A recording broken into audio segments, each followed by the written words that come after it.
தந்தை மகன் தூய் ஆவியின் திரியேக ஆசீர்வாதம் நம் அனைவரையும் ஆசீர்வதித்து காப்பதாக.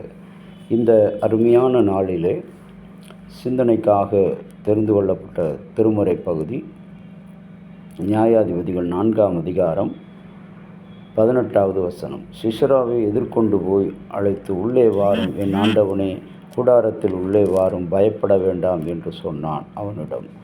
பாராக்கினால் அடிமைப்படுத்தப்பட்ட சிசரா தன்னுடைய ரதங்களை, குதிரை படைகளை எல்லாவற்றையும் இழந்து போன நிலையிலே அடைக்கலம் தேடி ஓடுகிறான். அப்பொழுது அங்கே கேணி யாகேல் என்ற மனுஷனுடைய வீட்டுக்குள் ஓடுகிறான். அப்பொழுது அந்த பெண்மணியானவள், உள்ளே வாரும் என் ஆண்டவனை, பயப்படாதீர்கள், பயப்பட வேண்டாம் என்று அவரை உள்ளே கூடாரத்தில் தன்னுடைய வீட்டிலே ஏற்றுக்கொள்கிறார்.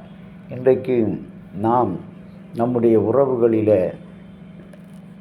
உறவினர்களிடையே இருக்கின்ற பிரிவினை பேதங்களை எல்லாம் உற்று நோக்கும்போது எல்லாமே நிலையற்ற ஒரு உறவுகள்தான், பொறாமை பிடித்த உறவுகள்தான்.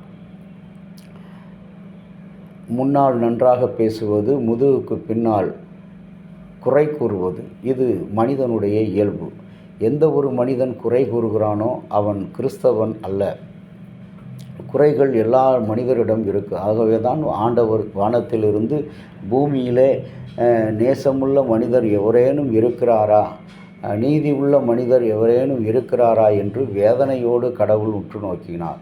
எல்லோரும் பாவம் செய்து ஏகமனதாய் கெட்டு போனார்கள் என்று சொல்லி பார்க்கிறோம்.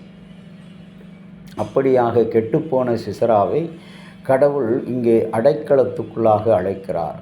என்ன சொல்லி அழைக்கிறார்? பயப்படாத. இன்றைக்கும் நம்முடைய வாழ்க்கையில் நாம் அச்சத்தோடு, பயத்தோடு, வியாதியின் பிடியிலே நாளைய நாள் என்ன ஆகும், எப்படி ஆகும், என் சரீரத்தில் இருக்கிற இந்த குறைபாடுகள், இந்த சரீர வேதனைகள் எப்பொழுது மாறும், இதனால் என்னுடைய உயிர் பறிக்கப்படுமா என்றெல்லாம் எனக்கு இருக்கிற ஐயங்களை, அச்சங்களை கடவுளிடத்தில் ஒப்பு கொடுத்து, கடவுளை உமக்கு சித்தமானால் இந்த பாவி மீது இரக்கம் வைத்து பெரும் வியாதிகளுக்கும் செலவுகளுக்கும் விலக்கி பாதுகாத்தருளும், என்னுடைய பயத்தை எல்லாம் நீக்கி போடும் என்று கடவுளிடத்தில் நான் என்னுடைய சாட்சியாக வைப்பேன். இங்கே சிசரா ஓடிப்போய் யாகேல் என்பவருடைய வீட்டுக்கு போகிறான், கூடாரத்துக்கு. வேகமாக யாகேல் வருகிறாள்.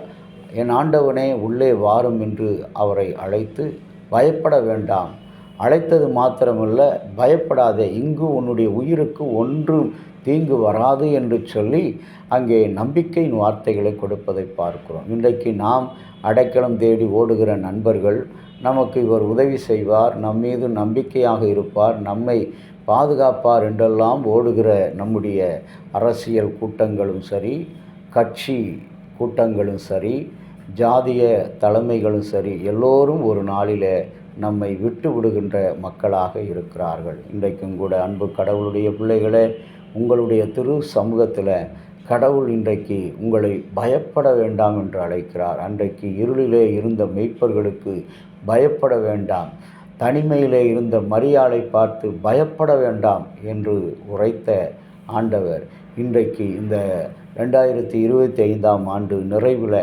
உங்களையும் பார்த்து, ஐயோ, வருடம் முடியப் போகிறதே, என் காரியங்கள் ஒன்று கூட நிறைவேறவில்லையே, என் பிள்ளைகளுடைய வாழ்க்கை முன்னேறவில்லையே, பிள்ளைகளுக்கு திருமணம் ஆகவில்லையே, குழந்தை இல்லையே, என் செய்ய வேண்டிய காரியங்களெல்லாம் விட்டுவிட்டேனே என்று அங்கலாய்க்கிற உங்களுடைய வாழ்க்கையை பயப்படாத. நீ என்னிடத்தில் வந்து அடைக்கலம் புகு, தஞ்சம் புகு, என்னுடைய மகிமை உங்களை சுற்றிலுமாய் இருக்கிறது. நாம் செய்ய வேண்டியது இன்றைக்கு ஆண்டவரிடத்தில் நம்மை அர்ப்பணிப்போம், ஆண்டவரை நோக்கி பார்ப்போம்.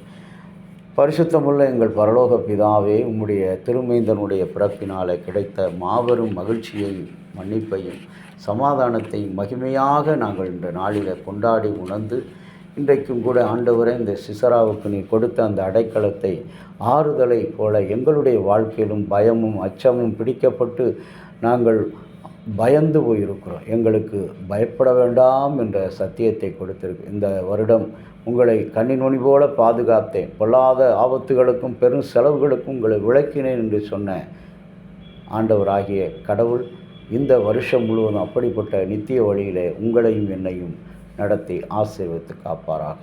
ஆமேன். தந்தையாகிய கடவுளின் அன்பும் மைந்தராகிய இயேசுவுடைய அருளும் பரிசுத்த ஆவியினுடைய நல்ல உறவும் பாதுகாப்பும் உங்கள் அனைவரோடு இருப்பதாக. ஆமேன்.